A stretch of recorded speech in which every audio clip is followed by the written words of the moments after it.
Air ambulance না থাকায় জুলাই যোদ্ধাদের বিদেশে নিয়ে চিকিৎসা করতে বেগ পেতে হচ্ছে বলে জানিয়েছেন স্বাস্থ্য উপদেষ্টা নূরজাহান বেগম। তিনি বলেন, নিয়ম নীতির তোয়াক্কা না করে সিঙ্গাপুর ও ব্যাংকক থেকে অ্যাম্বুলেন্সের ব্যবস্থা করে অনেকেই পাঠানো হয়েছে। রাজধানীতে গত এক বছরের স্বাস্থ্য খাতের কার্যক্রম নিয়ে সংবাদ সম্মেলনে তিনি জানান, বিদেশ থেকে চিকিৎসক এনে জুলাই যোদ্ধাদের চিকিৎসার পাশাপাশি এ পর্যন্ত ৭৮ জনকে বিভিন্ন দেশে পাঠানো হয়েছে। আরও ২৬ জনকে পাঠানোর কথা জানিয়েছেন উপদেষ্টা। রিপোর্ট আউদ্দিন সজীবের। অন্তর্বর্তী সরকারের গত এক বছরের স্বাস্থ্য মন্ত্রণালয়ের কার্যক্রম নিয়ে আলোচনা সমালোচনা হয়েছে অনেক। জুলাই গণঅভ্যুত্থানের আহতদের সুচিকিৎসা নিশ্চিত করতে কতটা পেরেছে সে প্রশ্ন ওঠে বড় করে। এসবের জবাব নিয়ে নিজেদের অবস্থান তুলে ধরেছে স্বাস্থ্য মন্ত্রণালয়। সিঙ্গাপুর, ফ্রান্স, ইউকে, ইউএসএ বিভিন্ন জায়গা থেকে আমরা ডাক্তার নিয়ে আসলাম। স্বাস্থ্য উপদেষ্টা নূরজাহান বেগম জানান, স্বাধীনতার এত বছরেও এয়ার অ্যাম্বুলেন্স নেই বাংলাদেশে। অন্য দেশের থেকে ব্যবস্থা করে জুলাই যোদ্ধাদের অনেককে পাঠানো হয়েছে বিদেশে। বাইরে থেকে দেশে আনা হয় চিকিৎসকও। প্রথমত একটা বাধা ছিল, আমরা বাইরের লোককে কি করে চিকিৎসা সেবা দেব, কি করে তাদের জন্য আমরা টাকা খরচ করব। কারণ মিনিস্ট্রি কোনো আইনে নাই যে তাদের নিজেদের লোক, সরকারি লোকজন ছাড়া বাইরের কাউকে চিকিৎসা দেওয়া, এটার জন্য টাকা খরচ করা। আর এটা টাকা খরচ করা তো শুধু না, এই যে এয়ার অ্যাম্বুলেন্স আমি ভাড়া করে নিয়ে আসলাম, এইটা আমার পারমিশন দেবে কে? মিনিস্ট্রির নিয়ম বিধির মধ্যে তো এগুলো নাই। কিন্তু আমরা এই নিয়ম নীতির কোনো তোয়াক্কা করি নাই। বলছি আগে জীবন বাঁচুক, তারপরে দেখা যাবে কি করা যাবে না যাবে।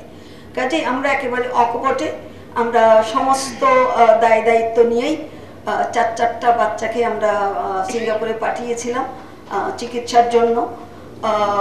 এই পর্যন্ত মোট ৭৮ জনকে আমরা চিকিৎসার জন্য বিদেশে পাঠিয়েছি। এছাড়া দেশে ৭,০০০ চিকিৎসক সংকট সহ মানুষের স্বাস্থ্যসেবা নিশ্চিতে পদে পদে বেগ পাওয়ার কথা জানান এই উপদেষ্টা। উত্তরণের চেষ্টায় আছেন ৩,০০০ চিকিৎসক ও নার্স নিয়োগ প্রক্রিয়ার অগ্রগতির কথাও জানান। ৭,০০০ ডাক্তারের অভাব আছে। এই পদগুলোকে পূরণ করার জন্য আমরা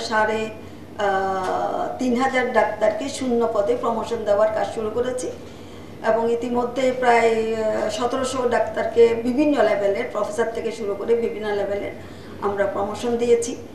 আমরা আরও পাইপলাইনে আছে, তাদেরকে আমরা প্রমোশন দেবো, আশা করি ১-২ সপ্তাহের মধ্যে এগুলো হয়ে যাবে।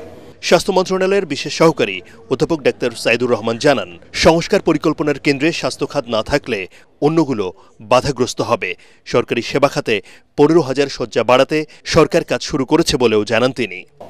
১৫,০০০ শয্যা সংখ্যার হাসপাতাল অবকাঠামো সম্প্রসারণের জন্য যদি ইমিডিয়েটলিও ২০,০০০ কোটি টাকা বরাদ্দ করা হয়, তাতেও ৩ থেকে ৫ বছর সময় লাগবে। এইরকম কোনো ড্রাস্টিক সিদ্ধান্ত, এরকম বিপ্লবী রাজনৈতিক সিদ্ধান্ত নেওয়া অন্তর্বর্তীকালীন সরকারের পক্ষে আসলে তো সম্ভব নয়। কিন্তু আমরা এটি চিহ্নিত করেছি।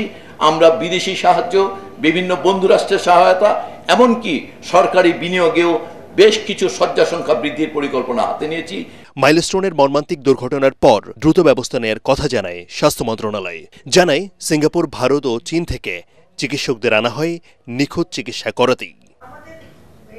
আউদ্দিন সজীব, এটিএন বাংলা, ঢাকা।